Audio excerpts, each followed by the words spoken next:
नमस्कार मैत्रिणींनो, माझ्याकडे आज थोडासा ब्रेड शिल्लक राहिलेला होता आणि त्या ब्रेडचं काय करायचं असा विचार चालू होता।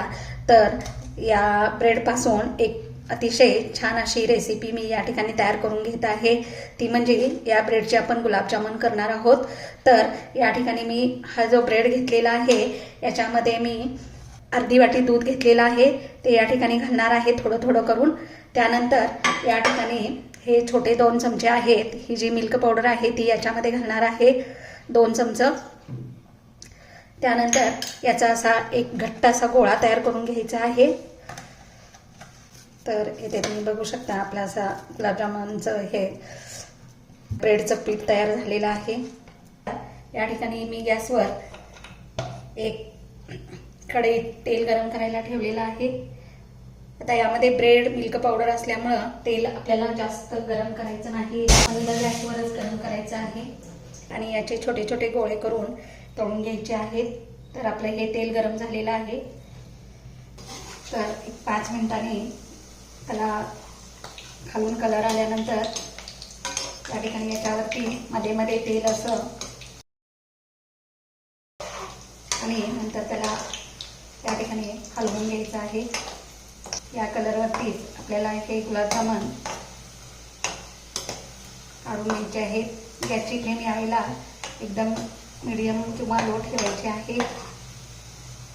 इथे तुम्ही बघू शकता आपले गुलाबजामुन मस्त असे सोनेरी रंगावर भाजलेले आहेत। मी या ठिकाणी सगळे गुलाबजामुन काढून घेते आहे। ते आपले सर्व गुलाबजामुन करून तयार झालेले आहेत। या गुलाबजामुनसाठी लागणारा जो पाक आहे तो या ठिकाणी मी करत आहे।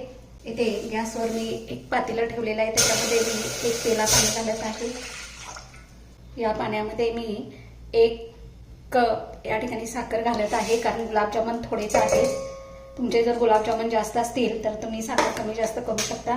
आता आपल्याला याचा पाक तयार करून घ्यायचा आहे। पाक हा अगदी घट्ट किंवा पातळ करायचा नाही, मीडियम ठेवायचा आहे। याच्यामध्ये मी 2 वेलची टाकत आहे। तर इथे आपली साखर विरघळलेली आहे आणि एक 5 मिनिटं याला चिकटपणा येईपर्यंत आपण ढवळून घेणार आहे। तर इथे आपला पाक तयार करून झालेला आहे। मी या ठिकाणी गॅस बंद करत आहे। त्यानंतर हा पाक थोडा वेळ थंड होऊन द्यायचा आहे। हे जे गुलाबजामुन आहे ते एका मी भांड्यात काढून घेत आहे। पाक एकदम कडक यामध्ये घालायचा नाही, थोडासा कोमट होऊन द्यायचा आहे। इथे आपला पाक कोमट झालेला आहे। आता मी हा सर्व या गुलाबजामुनवर ओतून घेते आहे। याला मी 10 मिनिटासाठी मुरायला ठेवत आहे। तर इथे आपले मस्त असे गुलाबजामुन तयार झालेले आहेत। इथे मस्त असे रसरशीत ब्रेडचे गुलाबजामुन तयार करून झालेले आहेत। तर तुम्ही या ठिकाणी बघू शकता अगदी चांगला असा पाक यामध्ये मुरलेला आहे। दिसायलाही खूप सुंदर असे झालेले आहेत। तर ही ब्रेडच्या गुलाबजामुनची रेसिपी तुम्हाला आवडली असेल तर तुम्ही ही अशी रेसिपी करून पहा आणि माझ्या चॅनलला लाईक आणि सबस्क्राईब करायला विसरू नका प्लीज।